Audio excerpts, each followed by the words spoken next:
sais pas si vous avez vu Donovan Mitchell hier soir, mais moi j'aime trop son style de jeu. Parce qu'il est explosif, oui, il est puissant, oui, mais il a des bases hyper solides. Sur cette action, il y a un détail que beaucoup de joueurs doivent regarder. Regarde sa position, il est bas, il a les hanches basses. Son centre de gravité, il est bas. Il n'est pas tout droit, il n'est pas haut sur ses appuis. Le fait d'être bas, d'avoir un centre de gravité bas et une base large, ça te permet d'exploser à tout moment. C'est plus facile d'exploser sur un combo, de changer de rythme quand tu pars d'une position basse. Et ça change tout, les gars. Et ça, surtout dans le basket moderne. Si tu veux créer un avantage, tu dois être capable de rester stable dans des positions basses. Tu dois pouvoir ralentir fort, changer de rythme, absorber et repartir sur ton premier appui. Pour ça, il faut jouer bas. Au lieu d'être toujours dans le même rythme, de faire vitesse, vitesse, vitesse, ce qu'il fait, c'est il ralentit, il contrôle, il observe.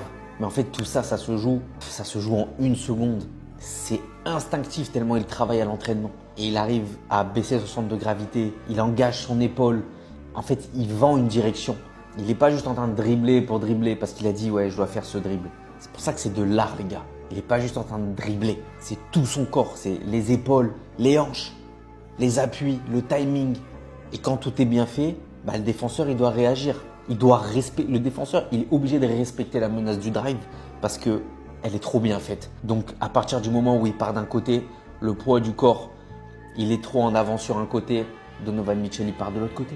Et c'est pour ça que le timing, c'est super important. En fait, il y a tout qui est super important, les gars. Ouais, Donovan Mitchell, il a vraiment un style de jeu à étudier parce qu'il a un bon dribble, tout le monde aime dribbler. Il a surtout un corps qui supporte son jeu. Parce qu'il peut être bas sans perdre l'équilibre, il peut freiner sans s'écrouler, il peut repartir fort sans se redresser. Il peut aussi encaisser la pression du défenseur et garder sa ligne. Il y a beaucoup de jeunes joueurs, ils veulent recouper des moves, mais ils n'ont pas le corps qui est prêt à encaisser derrière. Tes hanches sont trop hautes, si ton corps il est pas solide, si tu sais pas décélérer, si tu sais pas changer de rythme, tu peux faire le même dribble. Mais après tu vas te dire pourquoi ça marche pas comme moi je le fais.